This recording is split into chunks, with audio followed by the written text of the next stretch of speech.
What's up guys, welcome to my channel. My name is Jonathan Falcon. If you clicked on this video, most likely you're wanting to learn how to identify imbalances in the market. You most definitely want to watch the entirety of this video.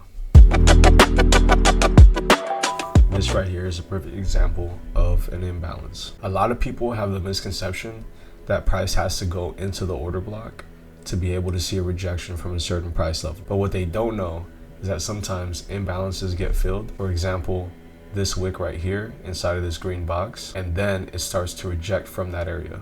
And now they're left wondering, why is it that price left this specific area instead of this area? And how would I be able to catch that move next time around? Imbalances are going to be found within an expansion. And within that expansion, there's typically going to be 3 candlesticks. Now in this example, you're going to be drawing up your imbalance from the first candlestick's bottom wick to the third candlestick's top wick.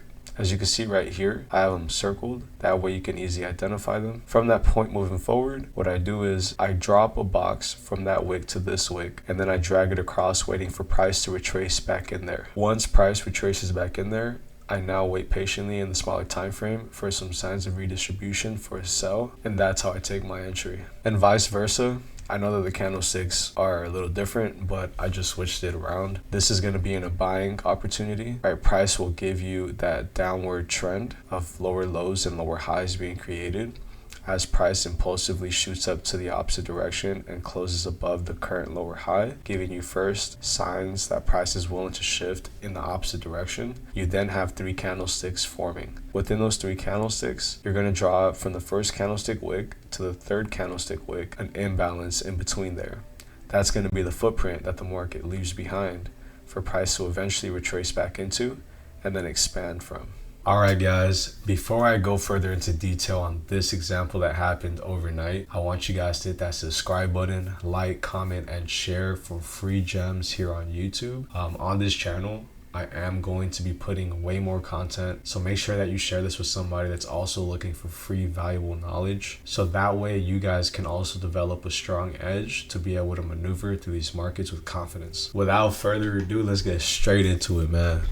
So as you guys can see right here, just like how I mentioned, I like to see my imbalances in the daily, the 4-hour, and the 1-hour. In this example, I looked at the imbalance in the 4-hour time frame. As price started to develop and I started to see these 3 candlesticks develop to the downside, I started to see how price went below the current higher low. And within that expansion, there was a gap right here that was left behind, so I left it marked up. And in the beginning of London's session, price had retraced back into that imbalance, started to redistribute in the smaller time frame, and expanded to the daily target that I had marked up down below. Alright guys, that's going to be the end of this video. If you guys have any questions, feel free to leave them down in the comment section below, and make sure you hit that post notification bell so that way you never miss an upload. I'll see you guys on the next video. Peace.